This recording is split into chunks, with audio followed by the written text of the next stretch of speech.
দারুণ মজাদার আপনাদের সাথে একটা পালং শাকের তরকারি শেয়ার করব, যেটা এত মজা লেগেছে যা না দেখালেই নয়।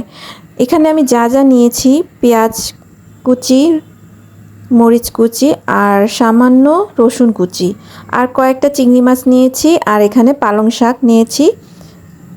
তো আমাদের বাসায় যেহেতু আমরা 4 জন মানুষ, সেহেতু আমাদের অল্প একটু পালং শাক দিলেই হয়ে যায়, কারণ আমরা রাত্রে খাবো না, শুধু দুপুরবেলায় খাবো।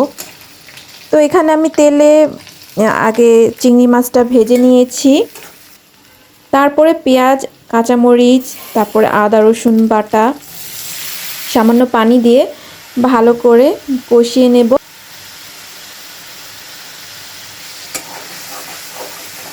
আর এখানে হলুদের গুঁড়া, মরিচের গুঁড়া দিয়েছি।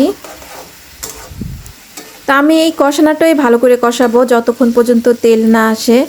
তো এখানে আমি সামান্য পরিমাণের লবণ দিয়ে দিলাম, তারপরে একটু পানি দিয়ে ভালো করে কষাবো। তো এখানে আমি রান্না করতে করতে দেখি এখানে বাচ্চারা এখানে গান গাচ্ছে, তো আমি এটাও একটু ভিডিও করে নিলাম, এটা আমার ক্যামেরায় বন্দি থাকুক।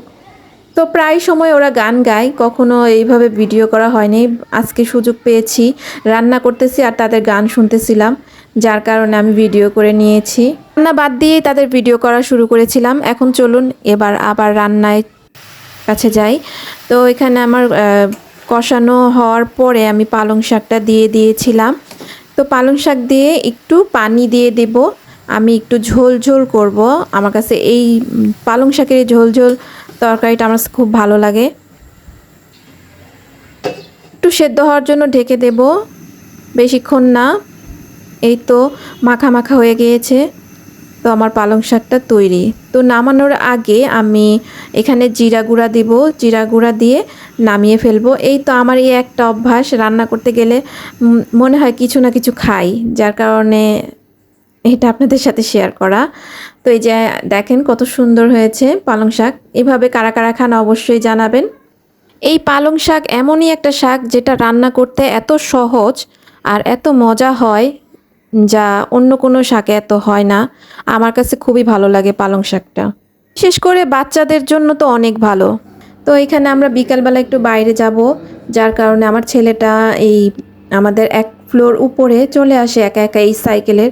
তার সাইকেল এতটাই পছন্দ যে ও একা একাই দরজাটা খোলা থাকলে ও এখানে চলে আসে। একবার তো প্রায় হারিয়েই ফেলছিলাম, যে আমার বাচ্চাকে খুঁজে পাই না, তখন দেখি 3 তলায় এইখানে সাইকেল নিয়ে খেলাধুলা করতেছে।